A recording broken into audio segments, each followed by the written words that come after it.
യഹോവ വീടു പണിയാതിരുന്നാൽ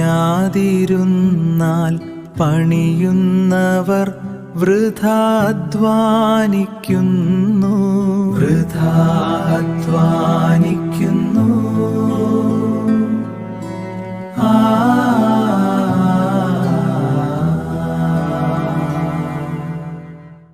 വേഗം വരുന്ന നമ്മുടെ കർത്താവായ യേശുക്രിസ്തുവിൻ്റെ ധന്യനാമത്തിൽ എല്ലാവർക്കും സ്നേഹവന്ദനം. സ്വർഗത്തെക്കുറിച്ചും നിത്യജീവനെക്കുറിച്ചും ഉള്ള പ്രസംഗം അത്ര താല്പര്യമില്ലാതെ കേട്ടുകൊണ്ടിരുന്ന ഒരുവൻ സുവിശേഷകനോട് പറഞ്ഞു, മരണശേഷം എന്ത് സംഭവിക്കും എന്നതിനെക്കുറിച്ച് ഞാൻ വ്യാകുലപ്പെടുന്നില്ല. പിന്നെയോ ഇപ്പോഴുള്ള എൻ്റെ ജീവിതത്തെക്കുറിച്ചും എൻ്റെ ആവശ്യങ്ങളെക്കുറിച്ചുമാണ് ഞാൻ ചിന്തിക്കുന്നത്. അതിനെക്കുറിച്ച് എന്തെങ്കിലും പറയുവാനുണ്ടെങ്കിൽ നിങ്ങൾക്ക് പറയാം. അത് കേൾക്കാനാണ് ഞാൻ ഇഷ്ടപ്പെടുന്നത്. ഇത് ഒരു വസ്തുതയല്ലേ?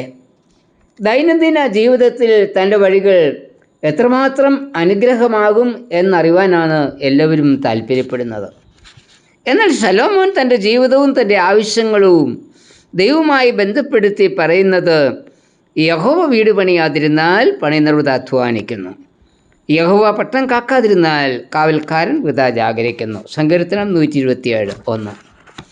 നമ്മുടെ ദൈവം ജീവിക്കുന്നവനും നമുക്ക് വേണ്ടി ആസൂത്രണം ചെയ്തുകൊണ്ടിരിക്കുന്നവനുമാണ്.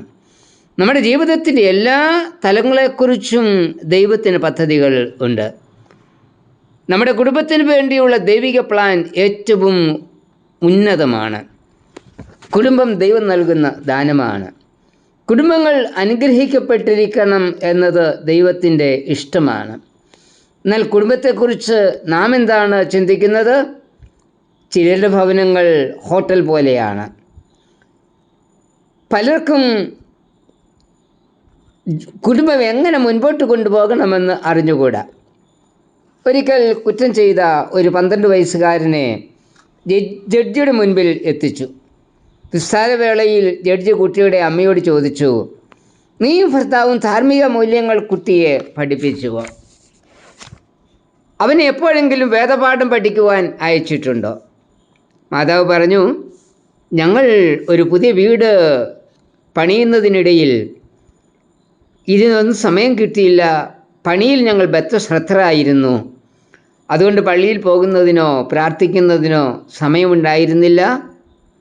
ജഡ്ജിയുടെ മറുപടി പ്രകാരമായിരുന്നു, നിങ്ങൾ വീട് പണിയുന്ന ധൃതിയിൽ കുടുംബം പണിയുവാൻ മറന്നുപോയി. ദൈവം നമ്മുടെ ശില്പിയാണ്. നമ്മുടെയും കുടുംബത്തിൻ്റെയും ബ്ലൂ പ്രിൻ്റ് ദൈവത്തിൻ്റെ പക്കലുണ്ട്. ദൈവത്തിൻ്റെ പ്ലാൻ അംഗീകരിച്ച് നടപ്പിലാക്കിയാൽ നമ്മുടെ ഭവനം അനുഗ്രഹിക്കപ്പെട്ടതായിരിക്കും. ദൈവത്തിൻ്റെ പ്ലാനിൽ കുടുംബത്തിലെ ഓരോ വ്യക്തികൾക്കും പ്രത്യേക ചുമതലകൾ ഉണ്ട്. ഒരാൾ തൻ്റെ ചുമതലകൾ നിറവേറ്റാതിരിക്കുകയോ മറ്റൊരാളിൻ്റെ ചുമതലയിൽ കൈകടത്തുവാൻ ശ്രമിക്കുകയോ ചെയ്യുമ്പോൾ ആണ് പ്രശ്നം ഉണ്ടാകുന്നത്. സങ്കീർത്തനത്തിൽ പറയുന്നത്, യഹോവ നമുക്ക് വേണ്ടി പണിയുന്നു, യഹോവ നമുക്ക് വേണ്ടി കാവൽ ചെയ്യുന്നു. യഹോവയെ കൂടാതെയുള്ള നമ്മുടെ പണിയും നമ്മുടെ കാവലും നിഷ്ഫലമാണ്. എപ്പോൾ യഹോവയെ കൂടാതെ നാം പ്രവർത്തനം ആരംഭിക്കുന്നുവോ അപ്പോൾ മുതൽ നാം പരാജയപ്പെടുവാൻ തുടങ്ങും. ബ്രിട്ടീഷ് ചാനലിൽ പ്ലിമിത്തിന് 12 മൈൽ പടിഞ്ഞാറ് എഡിസ്റ്റൺ എന്നു പേരുള്ള ഒരു പാറക്കെട്ടുണ്ട്. ഈ പാറക്കെട്ടിൽ തട്ടി അനേക കപ്പലുകൾ തകർന്നതിനാൽ അവിടെ ഒരു ലൈറ്റ് ഹൗസ് പണിയുവാൻ തീരുമാനിച്ചു. പലതവണ പണിയുവാൻ ശ്രമിച്ചുവെങ്കിലും കൊടുങ്കാറ്റിലും തിരമാലകളിലും അത് തകർന്നുപോയി. തുടർന്ന് 1879 സർ ഡഗ്ലസ് എന്ന ദൈവഭക്തനായ ഒരു എഞ്ചിനീയറിൻ്റെ ചുമതലയിൽ ഒരു ലൈറ്റ് ഹൗസ് അവിടെ പണിതു. അത് ഇന്നും അവിടെ ഉണ്ട് എന്ന് പറയുന്നു. ഈ ലൈറ്റ് ഹൗസ് തകരാതിരുന്നതിന് കാരണമായി ഡഗ്ലസ് തുറന്നു പറഞ്ഞത്, ഈ ലൈറ്റ് ഹൗസിൻ്റെ അടിസ്ഥാന ശിലയിൽ ഞാൻ ഇപ്രകാരം എഴുതിയിരുന്നു, unless the Lord builds it's builders labour in vein. തൻ്റെ കഴിവുകളെ മാറ്റിവെച്ച് എല്ലാം ദൈവത്തിൻ്റെ കൈകളിൽ ഏൽപ്പിച്ചു കൊടുത്ത എൻജിനീയർ ഡഗ്ലസിന് അവിടെ കൊടുങ്കാറ്റിൽ തകർന്നു പോകാത്ത ഒരു ലൈറ്റ് ഹൗസ് പണിയുവാൻ സാധിച്ചു. ആധുനിക ശസ്ത്രക്രിയയുടെ ഉപജ്ഞാതാവായ ഡോക്ടർ അംബ്രയിറ്റ് പാരെ തികഞ്ഞ ഒരു ദൈവഭക്തനായിരുന്നു. ഒരിക്കൽ ഗുരുതരമായി മുറിവേറ്റ ഒരു പട്ടാളക്കാരനെ ചികിത്സിച്ച് സൗഖ്യമാക്കി.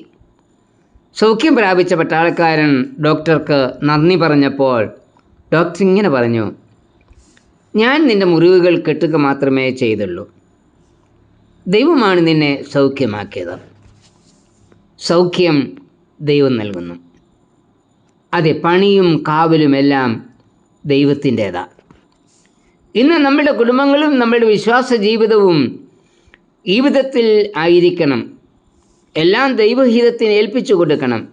എല്ലാറ്റിലും ദൈവത്തിൻ്റെ ആലോചനകൾ ചോദിക്കണം. ദൈവത്തിന് പ്രവർത്തിപ്പാൻ സമയം കൊടുക്കണം. ദൈവം പ്രവർത്തിക്കുന്നത് കൊണ്ട് നാം മിണ്ടാതിരിക്കണമെന്നല്ല പറയുന്നത്. നമ്മുടെ ഭാഗം നാമും ചെയ്യണം.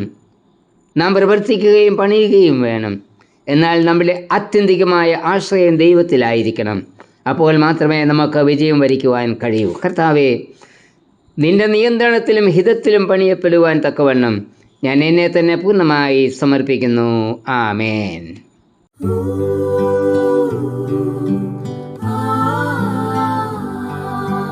യഹോവ വീടു പണിയാതിരുന്നാൽ പണിയുന്നവർ വൃഥാധ്വാനിക്കുന്നു. വൃഥാധ്വാനിക്കുന്നു.